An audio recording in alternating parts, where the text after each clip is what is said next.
करने लगा। लीजिए हम आगाज करते हैं। आखिरी खाना मसीह खुदावंद का, जिसे ईद फसा कहते हैं, ये ईद फसा और ईद फतीर भी कहलाती है। इसके दो नाम हैं, इसको ईद फसा भी कहते हैं और ईद फतीर भी कहते हैं। यूं ये दोहरा त्योहार है और ये त्योहार बनी इस्राइल इस याद में मनाते थे जिस दिन वो मिस्र की गुलामी में से निकाले गए। जिस दिन बनी इस्राइल मिस्र की गुलामी में से निकाले गए, उस दिन की याद में वो ये दिन मनाया करते थे और आज भी मनाते हैं। और ये ईद फसा मनाने के बाद खुदा का बेटा यीशु मसीह गतसमनी बाग के अंदर पहुंच जाता। और गतसमनी लफ्ज के जो मानी है वो है कोहलू। सारे बोलिए कोहलू, ऊंची बोलिए कोहलू। गतसमनी के जो मानी है वो है कोहलू। तो आखिरी खाना खाने के बाद यीशु मसीह गतसमनी बाग के अंदर चले जाते हैं। और अगर हम पढ़ते हैं लूका की अंजील उसका 22वां बाब और 42वीं आयत, तो खुदावंद वहां पे दुआ करते नजर आते हैं। और दुआ क्या करते हैं? दुआ ये कहते हैं, आए बाप, अगर तू चाहे तो ये प्याला मुझसे हटा ले, तो भी मेरी मर्जी नहीं बल्कि तेरी मर्जी पूरी हो। आमीन। ये गतसमनी बाग के अंदर मसीह खुदावंद ने दुआ की। और ये जो बाग मैं बता रहा हूं, इसको बड़ी तारीखी अहमियत हासिल है। ये बाग आज भी दुनिया के अंदर सेव है। दुनिया ने इसको सेव किया हुआ है और हजारों की तादाद में लोग ज़ियारत करने, उसको देखने के लिए जाते हैं। तो मसीह खुदावंद ने इस बात के अंदर जो दुआ की वो ये, आए बाप, अगर तू चाहे तो ये प्याला मुझसे टल जाए। क्या यीशु मसीह अपनी मौत से डर रहे थे? क्या यीशु मसीह कील लगने से डर रहे थे? क्या यीशु मसीह के सर पर जो कांटों का ताज रखा जाने को था, यीशु मसीह उससे डर रहे थे? क्या यीशु मसीह की पसली में जो भाला मारे जाने को था, यीशु मसीह उससे डर रहे थे और दुआ कर रहे थे, आए बाप, अगर हो सके तो ये प्याला मुझसे टल जाए। अगर हो सके तो सलीबी मौत मुझ पे ना आए। अगर हो सके तो सर के ऊपर कांटों का ताज मुझे ना पहनना पड़े। क्या खुदा का बेटा डर गया? और इसके बरक्स जब हम और लोगों को देखते हैं, अरस्तु को देखते हैं, अरस्तु को जहर का प्याला दिया गया और तारीख कहती है वो बड़ी खुशी से पी गया। और इसके बाद अगर हम देखते हैं जनाब, दूसरी सदी के आगाज में अंताकिया के बिशप अग्नातियुस ने जब गिरफ्तारी उसकी हुई, अपनी कलीसिया को कहा मुझे रिहा ना करवाना, कहीं ऐसा ना हो कि मैं जामे शहादत पीने से बच जाऊं। और फिर तीसरी सदी में, दूसरी सदी के वक्त में बिशप पॉलीकार्प, जो यूहन्ना रसूल के शागिर्द थे, ये भी बड़ी खुशी खुशी अपनी जान का नजराना खुदा के हुजूर पेश कर देते। तीसरी सदी में मसीहों को आरे के अंदर चीरा गया। तीसरी सदी में मसीहों को तपते हुए तेल के कड़ाहे के अंदर फेंक दिया गया। लेकिन वो बड़े खुश थे और खुशी खुशी उन्होंने ये सारा कुछ बर्दाश्त किया। क्या यीशु मसीह डर गए? और डर की वजह से ये दुआ कर रहे हैं, अरे बाप, अगर हो सके तो ये प्याला मुझसे टल जाए। क्या वो अपनी मौत के बारे में डरे हुए हैं? क्या वो अपनी मौत के ताल्लुक से कह रहे हैं, मौत का प्याला कह रहे हैं कि खुदावंद टल जाए? नहीं, ऐसा बिल्कुल भी नहीं है। यीशु जिस बात की बाबत फिक्र कर रहे थे, यीशु जिस बात की बाबत कह रहे थे कि बाप, अगर हो सके तो ये प्याला मुझसे टल जाए, वो प्याला क्या था? वो प्याला यीशु और खुदा की जुदाई का प्याला था। आमीन। मिलके बोलिए आमीन। यीशु मसीह खुदा के साथ, अपने बाप के साथ इस कदर अजीम रफाकत में था। यीशु मसीह अपने बाप के साथ, अपने खुदा के साथ इस कदर गहरी फेलोशिप में था, वो एक लम्हे की भी जुदाई बर्दाश्त नहीं कर सकता था।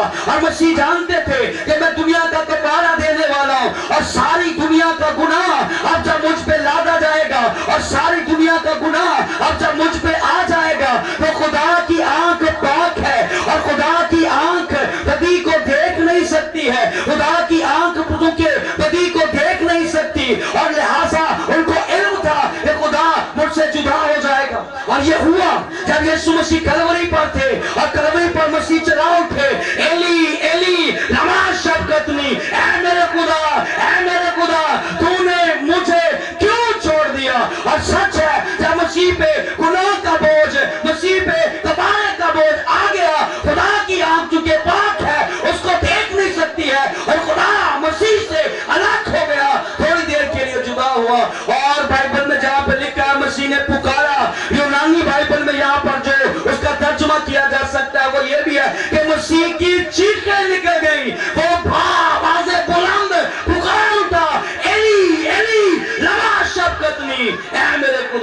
ऐ मेरे खुदा तूने मुझे क्यों छोड़ दिया। आमीन। सो ये दुआ थी जो मसीह कर रहे थे कि अगर हो सके तो ये प्याला मुझसे टल जाए, अगर हो सके तो तेरी मेरी ये थोड़े लम्हों की जुदाई भी ना हो।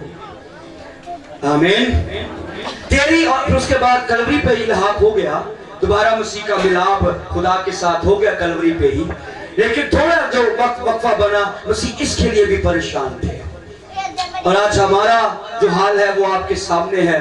हम सदियों मसीह से नाराज रहते हैं, सदियों खुदा से दूर रहते हैं, हमें कोई फिक्र नहीं होती है। आमीन। जिनको समझ आई तो बोले आमीन। बात को आगे बढ़ाएं तो गतसमनी में ही बाइबल में लिखा है कि मसीह का पसीना खून की बड़ी बड़ी बूंदें होकर टपकता था। जी क्या करता था, सारे मिलके बोलिए। गतसमनी बाग में, जी मैं चाहता हूं थोड़ा ऊंची बोलें। गतसमनी बाग में मसीह का पसीना खून की बड़ी बड़ी बूंदें बनकर टपकता रहा। आमीन। अगर हम जो बात हमने दोहराई है, अगर हम इसको लूका की इंजील के 22वें बाब की 44वें आयत में देखें, उसमें लिखा हुआ, फिर वो सख्त परेशानी में मुब्तला होकर और भी दिलसोजी से दुआ करने लगा।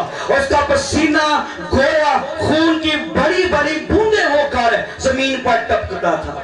ये कैसे मुमकिन है मेरी बहन मेरे भाई, ये कैसे मुमकिन है एक बंदे का पसीना खून बन जाए? कैसे मुमकिन है एक बंदे का पसीना खून में तब्दील हो जाए? मेडिकल टर्म इसकी बाबत क्या कहती हैं? क्या यीशु से पहले किसी बंदे का खून पसीना बना? क्या यीशु के बाद भी किसी बंदे का पसीना खून बना? अगर मसीह का पसीना खून बना तो क्यों बना? कैसे मुमकिन है कि एक बंदे का पसीना खून में तब्दील हो जाए? ये कैसे हो सकता है कि एक बंदे का पसीना खून बन जाए? क्या ये मुमकिन है? तो जी हाँ, ये मुमकिन है। पसीना खून में तब्दील हो सकता है मेडिकल टर्म में भी। मेडिकली इसका जवाब यह है कि जब किसी शख्स पर स्ट्रेस का लेवल, परेशानी का लेवल, दुख का लेवल, गम का लेवल निचले दर्जे पर है तो उसका बीपी हाई लो हो सकता है, मुसलसल रहती है टेंशन, उसको शुगर का मर्ज हो सकता है। समटाइम इसकी जो अगली हालत है, उस हालत में मैंने पहली हालत बताई, बीपी हाई लो हो सकता है, शुगर हो सकती है। और दूसरी जो अगली हालत है उसमें फालज हो सकता है, नस फट सकती है। और टेंशन, स्ट्रेस, गम, दुख, इसका जो अगला लेवल है वो ये है कि या तो कोई बंदा पागल हो सकता है और या फिर उसका पसीना खून की बूंदों में तब्दील हो सकता है। तो गतसमनी बाग में मसीह के ऊपर इसका स्ट्रेस था, हमारे कपारे का, बाप के छोड़े जाने का, बाप की जुदाई का, मसीह खुदावन पर इसका स्ट्रेस, इसका दुख, इसका गम कि उसका पसीना खून की बड़ी बड़ी बूंदों में तब्दील हो गया। उसका पसीना खून की बड़ी बड़ी बूंदें होकर टपकना शुरू हो गया। उसको ये इस कदर गम था, इस कदर जो कपारे का बोझ था, इस कदर बाप की जुदाई का बोझ था जो होने वाली थी, पसीना खून में तब्दील हो गया। ये सारा कुछ हुआ और फिर इसके बाद जब हम देखते हैं मसीह बागे गतसमनी ही में है और बागे गतसमनी में मसीह खुदावन जुमे की रात को 11 बजे तक रहे। जुमेरात की रात को खुदावन यीशु मसीह 11 बजे गतसमनी बाग के अंदर पहुंचे। फिर रात 12 बजे से 1 बजे तक वो सारी इस जानकनी की हालत के अंदर रहे जहां उसका पसीना खून की बूंदें बनकर टपकता रहा। और रात 2 बजे यहूदा अस्करियोती बागे गतसमनी के अंदर पहुंचे और रात 2 बजे के बाद सरदार काहिन हन्ना और काइफा के रूबरू मसीह की पेशी हुई, जिन्होंने फतवा दिया कि यह वाजिबुल कत्ल है। और जुमे ही की रात को यह सारा सिलसिला चल रहा है जो मैं जिसकी टाइमिंग मैं स्कॉलर की कोट कर रहा हूं। सुबह 5:30 बजे पिलातुस के सामने मसीह खुदावन की पेशी हुई। फिर सुबह 6 बजे हेरोदीस के सामने पेशी हुई। सुबह 7 बजे दोबारा पिलातुस के सामने मसीह खुदावन को पेश किया। फिर आखिर जुम्मे की सुबह 8 बजे पिलातुस ने फरमान जारी किया कि इसको सलीब दे दी जाए। और ठीक 9 बजे यीशु मसीह कलकत्ता के मुकाम पर मसलूब होने के लिए लाए गए। और ठीक 9 बजे जुम्मे के दिन यीशु मसीह को कलवरी पर लटका दिया। और 9 बजे से लेकर जुम्मे के दिन 9 बजे से लेकर बाद दोपहर 3 बजे तक यीशु मसीह सलीबी अज़ियत जो है वो सहते थे। और मैं आपको एक अमेजिंग बात बताऊं, ये जो सलीब चढ़ जाने वाला वाक्य है ये आज हमारी दुनिया में भी हो रहा है। बाइबल में एक खत है जिसे हम फिलिपियों के नाम का खत कहते हैं, और फिलिपियों को इंग्लिश में फिलिपाइन कहते हैं। हमारी इस दुनिया में एक मुल्क है जिस मुल्क का नाम है फिलिपाइन। ये फिलिपाइन मुल्क का नाम जिसने सुना हुआ है, मैं चाहता हूं अपना हाथ खड़ा करें। Praise the Lord. काफी लोगों ने फिलिपाइन का नाम सुना हुआ। अब फिलिपाइन के अंदर क्या होता है, फिलिपाइनी मसीही हर फ्राइडे को, जब हम इधर अपने मुल्कों में गुड फ्राइडे की इबादत कर रहे होते हैं, जिस दिन हम गुड फ्राइडे की इबादत कर रहे होते हैं, उस दिन फिलिपाइन के मसीही एक सलीब तैयार कर चुके होते हैं। गुड फ्राइडे से पहले फिलिपाइन के मसीही सलीब तैयार करते हैं, और सलीब तैयार करके गुड फ्राइडे के दिन सचमुच फिलिपाइन के अंदर मसीही सलीब पे चढ़ते हैं। सचमुच की बात कर रहा हूं, मैं आज की बात कर रहा हूं, पुरानी बात नहीं कर रहा, कोई किस्सा नहीं सुना रहा, पुरानी बात नहीं, 2019 की बात कर रहा। आज भी ये पिछला जो गुड फ्राइडे हमने मनाया, इस गुड फ्राइडे को भी फिलिपाइन के अंदर जो मसीही मर्द है वो सलीब पे चढ़ते हैं गुड फ्राइडे के दिन। उससे पहले वो एक सलीब तैयार करते हैं, और गुड फ्राइडे के दिन वो उन्होंने जगह ठहराई हुई अपने घरों से दूर, उतनी दूर सलीब को उठाकर चला जाता है। वो सारा मंजर मसीह की कलवरी वाला तैयार किया जाता है, घरों से निकला जाता है और सलीब को उठाया जाता है, और सलीब उठाकर एक जो जगह ठहराई है उस जगह पे जाके पहुंचते हैं, और वहां पे पहुंचकर सचमुच सूली चढ़ते हैं, और सचमुच उनके हाथों के अंदर कील ठोंके जाते हैं, और सचमुच उनके हाथों और पांव में भी कील ठोंके जाते हैं, और सचमुच वो सलीब के ऊपर लटके रहते हैं। उनका ख्याल ये है हम इस तरह से मसीह के साथ अपना लव शो कर। हालांकि ये गलत है, हालांकि ये तोहम परस्ती है, हालांकि ये ठीक नहीं है जो वो कर रहे हैं, लेकिन हर साल फिलिपाइन के अंदर जो मसीही है वो ऐसा ही कर रहे हैं। आमीन। जो समझ आ गई वो बोले आमीन।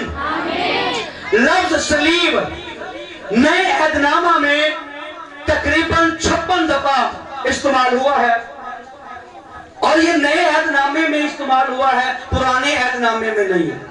लफ्ज सलीब पुराने अहदनामे में कहीं पर भी आपको जो है वो नजर नहीं आती है, बल्कि सूली का लफ्ज नजर आता है। हाँ, अस्तर की किताब में पुराने अहदनामे में लफ्ज सूली का जिक्र है, लेकिन मैं सलीब की बात कर रहा हूं कि सलीब का लफ्ज पुराने अहदनामे में कहीं भी नहीं है।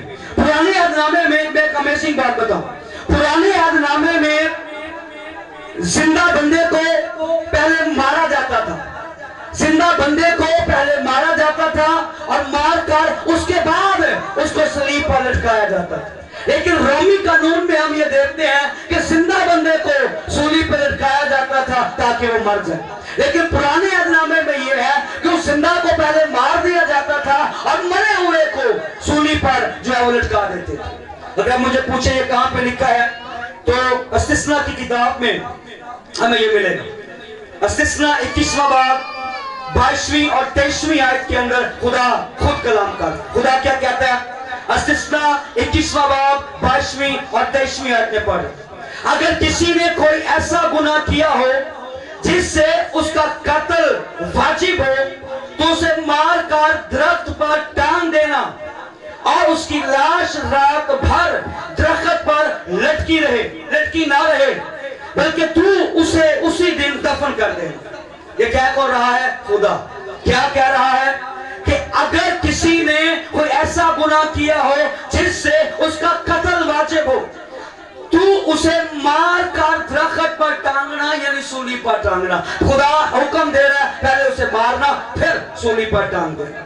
और खुदा के लोग उस हुक्म को मानते रहे। आप यशुआ की किताब पढ़ें, बल्कि सॉरी, यशुआ मुंह से निकल गया, यशु की किताब पढ़ें। जो लोग उसे यशुआ कहते हैं वो ग्रामेटिकली गलती पे हैं। ये यशुआ की किताब नहीं है, ये यशु की किताब है। कौन सी किताब है?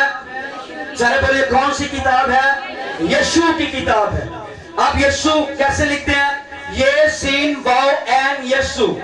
यशु कैसे लिखते हैं? यशुआ, ये शीन वाव एन यशुआ। फर्क कौन सा है? सीन का है, शीन का है, बस। अगर उसे आप यशुआ कहेंगे फिर इसे यशुआ कहना पड़ेगा। अगर इसे हम यशु कहते हैं फिर उसे यशु पढ़ना पड़ेगा। लिहाजा मैंने बात की, खुदा ने हुक्म दिया कि क्या करना है, कि पहले कत्ल करना है बंदे को, कत्ल करने के बाद सूली पे देना है। लेकिन हुक्म माना गया। यशु की किताब के 10वें बाब की 26वीं आयत में लिखा हुआ है, इसके बाद यशु ने उनको मारा और कत्ल किया और 5 दरख्तों पर उनको टांग दिया। तो वो शाम तक दरख्तों पर लटके रहे। आमीन। यानी बात हम समझ रहे हैं कि रोमी कानून में जिंदा बंदे को सूली पे चढ़ाया जाता है, लेकिन पुराने अहदनामे में खुदा के लॉ में यह था कि पहले बंदे को मारो और मारकर उसको सूली पे चढ़ाओ। आमीन। जिनको बात समझ आ गई है बोले आमीन।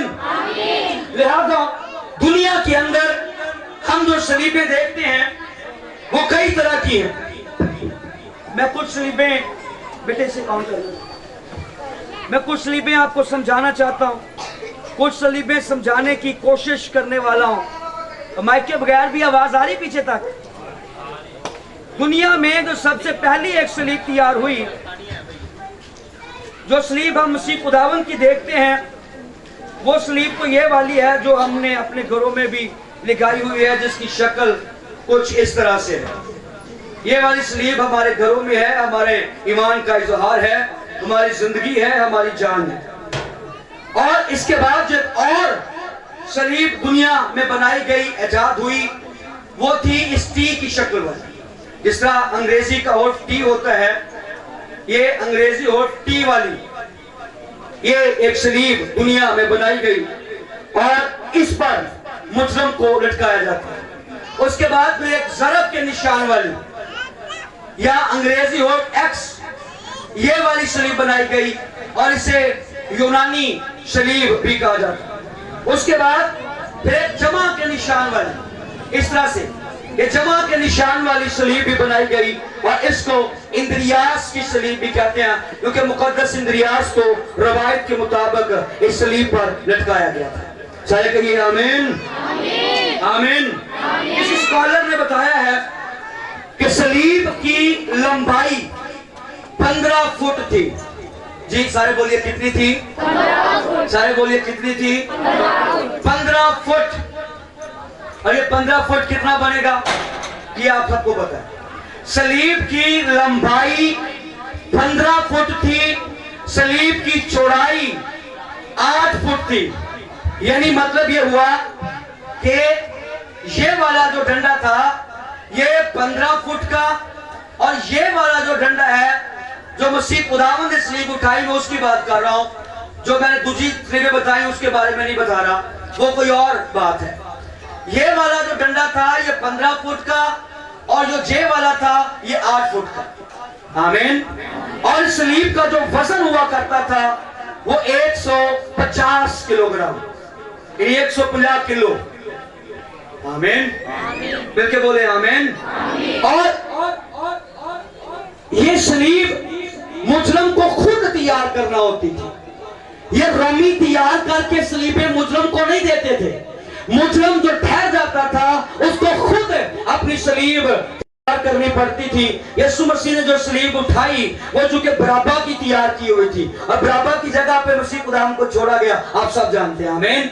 वो फैसले लाया गया, जनाब बराबा को चाहते हो या मसीह को, कहा गया बराबा को छोड़ दे। तो बराबा ने सलीब तैयार की हुई थी वो मसीह ने उठाई। हम बात को बंद कर रहे हैं, मैं आगे बढ़ रहा हूं। लिहाजा यीशु मसीह को सलीब पर लटकाया गया और यीशु मसीह इसी सलीब पर 6 घंटे लटके रहे। सुबह 9 बजे से बाद दोपहर 3 बजे तक यीशु मसीह इसी सलीब पर रहे। फिर आकर यीशु मसीह सलीब पर मर गए। सारे बोलिए यीशु मसीह सलीब पर मर गया। ऊंची कहिए यीशु मसीह सलीब पर मर गया। पीछे से भी मिलके बोलिए यीशु मसीह सलीब पर मर गया। हाँ, यीशु मसीह सलीब पे मर गया। यीशु मसीह की फसली में भाला मारा गया और भाला मारकर मसीह तस्दीक की गई। अब ये भाला जब मारा गया तो भाला मारने के बाद क्या हुआ? जो ही उन्होंने भाला मारा, हमने मुकाशिफात सीखने हैं। मैं मुकाशिफा बताने वाला हूं।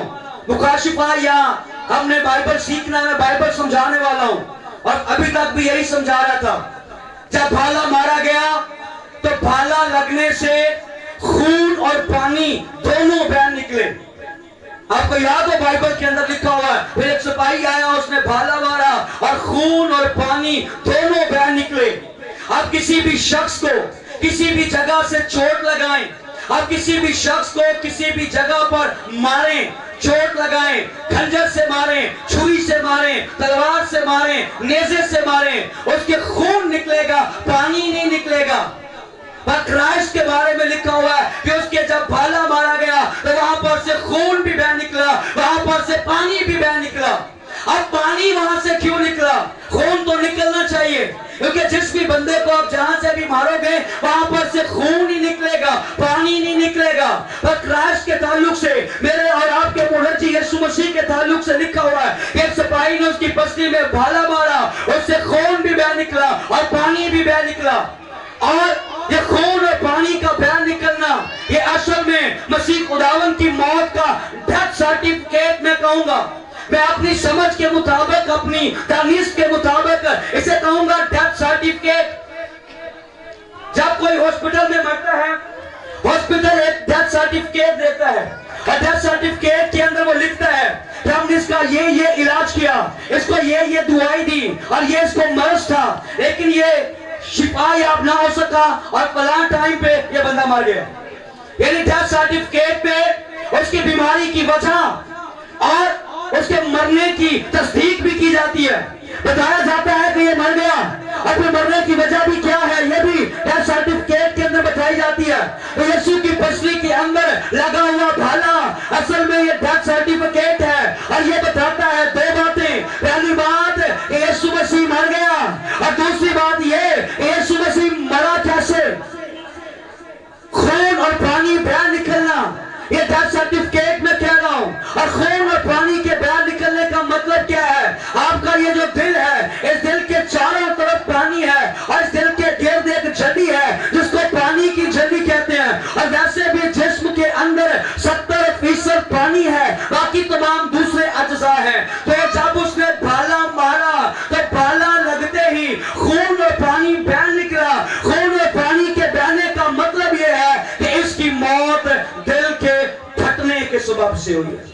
जी हाँ, यीशु की मौत दिल के फटने के सबब से हुई। जी हाँ, मैं दोबारा कह रहा हूं, गौर से सुनिए, यीशु की मौत दिल के फटने के सबब से हुई। जब गुनाह का बोझ, कफारे का बोझ, यहूदा की गद्दारी का बोझ, पतरस के छोड़ जाने का बोझ, शागिर्दों की गद्दारी का बोझ मसीह खुदावन के दिल पर बढ़ गया, तो उस यीशु की बात कर रहा हूं जिस यीशु को नींद आती थी। मैं उस यीशु की बात कर रहा हूं जिसको भूख लगती थी। मैं उस यीशु की बात कर रहा हूं जो सोता था, जो यीशु कामल खुदा था। मैं उसकी बात नहीं कर रहा जो यीशु कामल इंसान था। उसका दिल कावड़ी पर लटके हुए फट गया और जब दिल फट गया, खून और पानी एक हो गए। उसने भाला मारा, खून और पानी दोनों बह गए।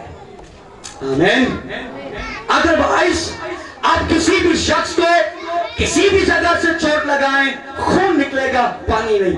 अगर आज भी किसी की मौत दिल के फटने से हो तो उसको चोट लगाई जाए, उसका खून और पानी आज भी निकल आएगा। आमीन। लिहाजा मैं बस अब आगे बढ़ रहा हूं। मसीह खुदावन को कब्र के अंदर रखा गया।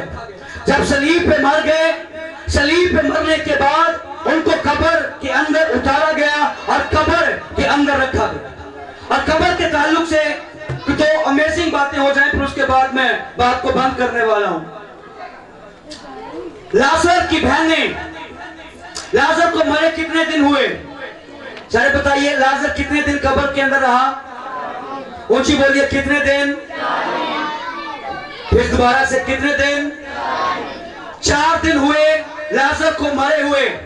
यीशु मसीह आते हैं और बहनें कहती हैं, यीशु कब्र पे ना जा, अब तो उसकी कब्र में से बदबू आती होगी। सारे कहिए, लाजर की बहनों ने कहा, ऊंची कहिए, लाजर की बहनों ने कहा, यीशु कब्र पे ना जा, अब तो कब्र में से बदबू आती होगी। हम देखते हैं हमारे मुर्दे को 10 साल हो जाए मरे हुए, उसकी कब्र पे जाएं, बदबू नहीं आती है। हम देखते हैं हमारे मुर्दे को मरे हुए 50 साल भी हो जाएं, हम उसकी कब्र पे जाएं, कब्र में से बदबू नहीं आती है। लेकिन यहाँ पे लिखा हुआ है कि बहनें कहने लगी कि लाजर की कब्र पे ना जा, अब उसमें बदबू आती है। और दिन कितने हुए हैं? अभी 4 दिन ही हुए हैं। और 4 दिन के कब्र में से बदबू कैसे आ सकती है? बदबू आने की जो वजह है वो ये है कि हम जो कब्रें बनाते हैं वो जमीन के अंदर बनाते हैं। उस जमाने में जो कब्रें बनाई जाती थी वो जमीन के ऊपर बनाई जाती थी। आमीन। अगर कब्र जमीन के ऊपर बनी हुई है तो उसमें से बदबू आने के चांस हैं। हमारे जमाने में कब्रें जमीन के अंदर बनाई जाती हैं, इसलिए बदबू आने के चांसेस बिल्कुल भी नहीं। जो समझ आ गई बोले आमीन, हालेलुया। लिहाजा कब्रें बनाने का अंदाज हर जमाने में मुख्तलिफ रहा है। कब्रें बनाने का स्टाइल, कब्रें बनाने का अंदाज हर जमाने में मुख्तलिफ रहा। अगर आपको इंडोनेशिया का पता हो, अगर आप में से कोई इंडोनेशिया के मुल्क को जानता हो, इंडोनेशिया के ताल्लुक से मैं एक दिलचस्प बात बताने वाला हूँ। इंडोनेशिया के मुल्क में पता क्या होता है? इंडोनेशिया के मुल्क में एक इलाका है जिसका नाम है तोराजा।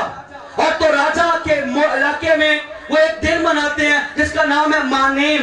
ये त्योहार मनाते हैं और इस त्योहार में करते क्या है कि वो मुर्दा जो मर गया था उन्होंने उसको ताबूत के अंदर डालकर ऊंचाई की गहराई के ऊपर और एक चट्टान के अंदर रखा हुआ था, वहां पर से उसको निकाला है ताबूत समेत। उसके बदन को वो इस तरह के मसाले बनते हैं, इस तरह से उसको मसाले लगाए जाते हैं कि जनाब वो कब्र, वो लाश देर तक महफूज रहती है।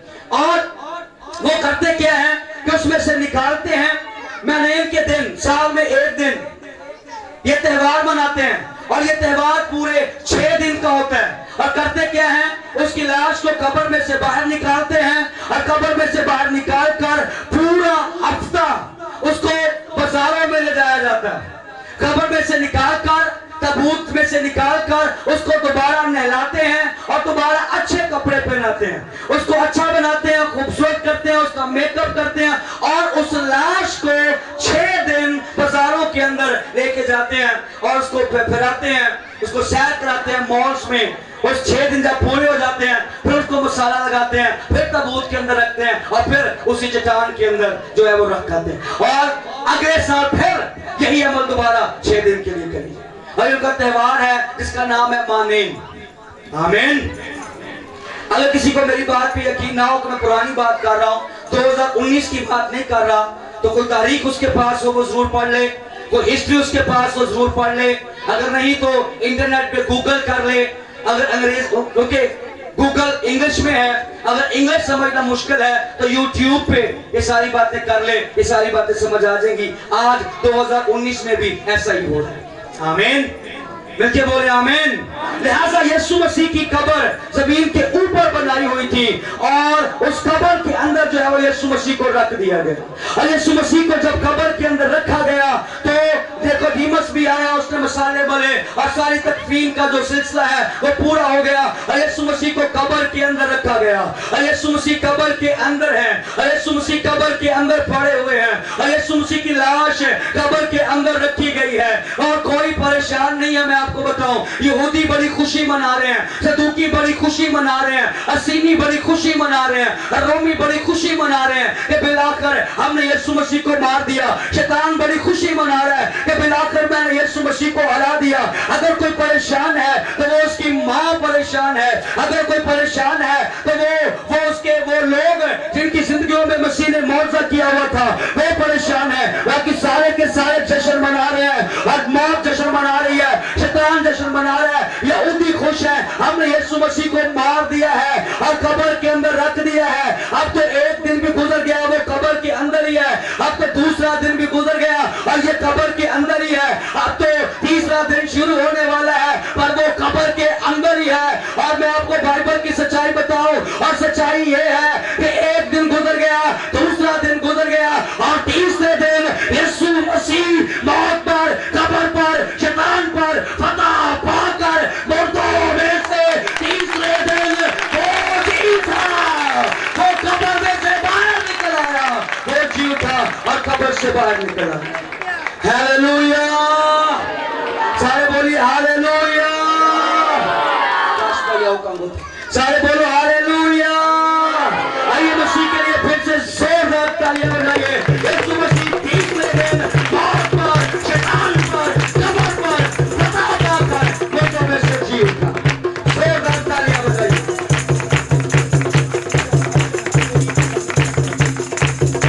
और जोरदार तालियां बजाइए। तीसरे दिन खुदा का बेटा जो खुदा का कलीमा है, तीसरे दिन खुदा का असली बेटा मौत पर, कब्र पर, शैतान पर फतह पाकर मुर्दों में से जीता, वो जिंदा हो गया और वो कब्र में से बाहर निकला। आइए जोरदार तालियां बजाते जाइए। हालेलुया, हालेलुया, हालेलुया, बजाते जाइए तालियां, जोरदार तालियां बजाते जाइए। और इन तालियों में मुझे सुनिए, मैं बताने वाला, जब लाजर कब्र में से निकला, जब यीशु मसीह ने लाजर को कब्र में से बुलाया, जब यीशु मसीह ने कहा कि लाजर कब्र में से बाहर निकला, तो बाइबल में लिखा हुआ है कि लाजर कब्र समेत कब्र में से बाहर आया। तालियां बजाते जाइए। लाजर कैसे बाहर आया? लाजर कब्र समेत कब्र में से बाहर निकल आया। और जब यीशु मसीह कब्र में से निकला तो लिखा हुआ है कि यीशु मसीह का कफन कब्र के अंदर ही पड़ा था। Hallelujah, hallelujah. जब लाजर बाहर निकला वो कफन पहने हुए बाहर निकला। जब यीशु कब्र में से बाहर निकला तो यीशु का कफन कब्र के अंदर पड़ा था। वजह ये थी कि लाजर को इल्म था, मैंने दोबारा फिर कफन पहनना है। लाजर को दोबारा फिर कफन पहनना था, लेकिन यीशु को दोबारा कफन नहीं पहनना था, इसलिए वो कफन कब्र के अंदर रहा। और यीशु मसीह जलाली बदन के साथ और एक अजीब बदन के साथ और हैत वाली बदन के साथ कब्र में से बाहर निकला। मिलके बोलिए हालेलुया, ऊंची बोलिए हालेलुया, सारे कहिए हालेलुया, आमीन। शायद उस जमाने की कब्रों पर पत्थर लटकाए जाते थे। यीशु मसीह की कब्र पर भी पत्थर लटकाया गया। और जब यीशु मसीह कब्र में से बाहर निकले तो मैंने बताया कि उनका बदन गैर फानी हो चुका था। गैर फानी बदन के साथ यीशु मसीह मुर्दों में से जी उठा। अब जब बदन गैर फानी हो गया है तो फिर जरूरत नहीं है कि पत्थर को हटाया जाए। पत्थर हटाए बगैर भी यीशु मसीह कब्र में से बाहर आ सकता है। मुखालिफ मसीह की मौत का एतराज करने वाले ये सवाल करते हैं, कहते हैं कि जनाब अगर यीशु का बदन गैर पानी हो गया था तो फिर पत्थर को हटाने की क्या जरूरत थी? वो तो पत्थर को हटाए बगैर भी कब्र से बाहर आ सकता था। जी हाँ, हम आपके साथ मुत्तफिक हैं, उनका बदन गैर पानी ही बन गया था। और गैर पानी बदन जब यहूदियों के डर से शागिर्द डर के बैठे हुए हैं, बाइबल में लिखा है वो दरवाजे बंद करके डर के बैठे हुए हैं, दरवाजे बंद किए हुए हैं। और खुदा का बेटा यीशु मसीह दरवाजे बंद है उनके पास आ गया और कहने लगा कि तुम्हारी सलामती हो। उसका बदन ऐसा था, कब्र पर से पत्थर हटाए बगैर वो कब्र से बाहर आ सकता था, पर नहीं आया। क्यों नहीं आया? इसलिए कब्र पर का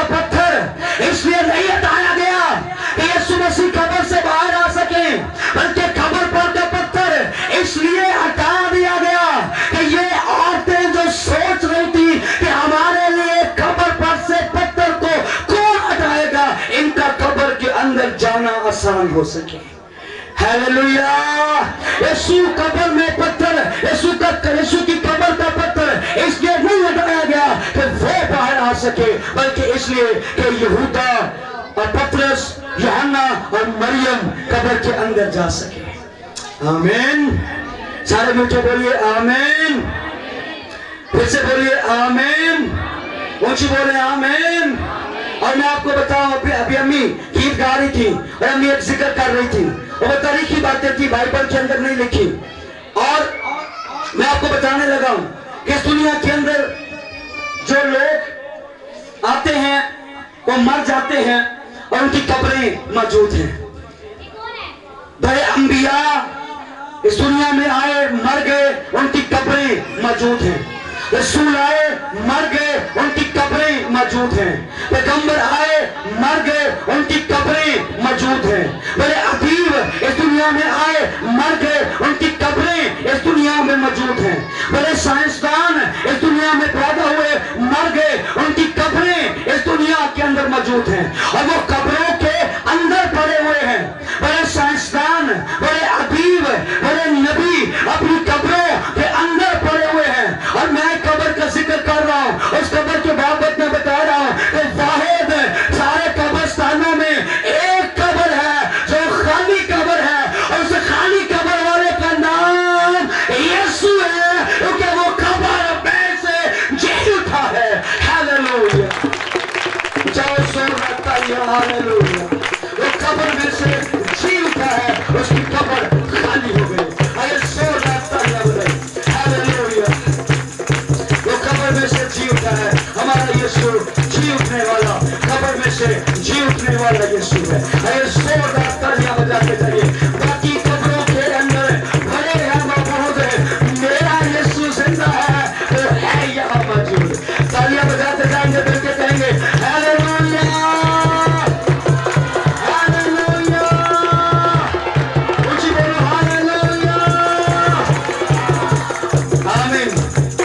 आखिरी बात, आखिरी नुक्ता, उसके बाद मैं कलाम को बंद कर रहा हूं। मेरा पूरा ईमान है यीशु मसीह कब्र में से, मुर्दों में से जी उठने के बाद कुदरत के साथ खुदा का बेटा ठहरा है। ये मुझे बाइबल सिखाती है, मैं समझता हूं, लेकिन थोड़ी देर के लिए बात को किसी और एंगल से भी समझने के लिए मैं बात थोड़ी चेंज करने लगा। और बात चेंज करते हुए ये है कि अगर कब्र में से बाहर निकल आना ये बहुत बड़ी बात है, बहुत उत्तम बात है। अगर कब्र में से जिंदा हो जाना बड़ी उत्तम बात है और इससे कोई खुदा का बेटा ठहरता है, तो फिर लाजर भी कब्र में से बाहर निकल आया। बेशक यीशु मसीह ने उसको कब्र में से बाहर निकाला और कब्र में से बाहर निकल आया। अगर कब्र में से बाहर निकलना ही बड़ी बात है, उत्तम बात है, तो हम जानते हैं कि पतरस ने भी एक लड़की को जिंदा किया। अगर मरकर जी उठना बड़ी बात है, तो पतरस ने भी एक लड़की को जिंदा किया। अलीशा से भी एक मुर्दा जिंदा हुआ। और हम जानते हैं, बाइबल को पढ़ते हैं, नाइन की बेवा का बेटा भी मर गया था, जिंदा हुआ। शायर की बेटी ये भी मर गई थी और जिंदा हो गई। अगर मरकर जिंदा होना बहुत बड़ी बात है, तो फिर ये भी बहुत बड़ी बात है। अगर मरकर जिंदा होने के बाद से कोई खुदा का बेटा है, तो फिर ये भी है। आमीन। मैं क्या बात कर रहा हूं, मैं दोहराने को हूं। इस बात को दोहराकर इसके दो जुमले कहकर फिर हम कलाम को बंद करेंगे। मैंने अर्ज किया, लाजर को भी कब्र के अंदर रखा गया, लाजर मर गया, यीशु ने जिंदा कर दिया, जिंदा हो गया लाजर भी। अगर मरकर जिंदा होना बड़ी बात है, तो लाजर भी मरकर जिंदा हुआ है। अगर मरकर जिंदा होना बड़ी बात है, तो शायर की बेटी भी मरकर जिंदा हुई है। अगर मरकर जिंदा होना बड़ी बात है, तो नाइन की बेवा का बेटा भी मरकर जिंदा हुआ है। अगर मरकर जिंदा होना बहुत बड़ी बात है, तो पतरस से भी एक मुर्दा जिंदा हुआ है। आमीन। हाँ, ये बड़ी बात है, लेकिन अर्ज ये है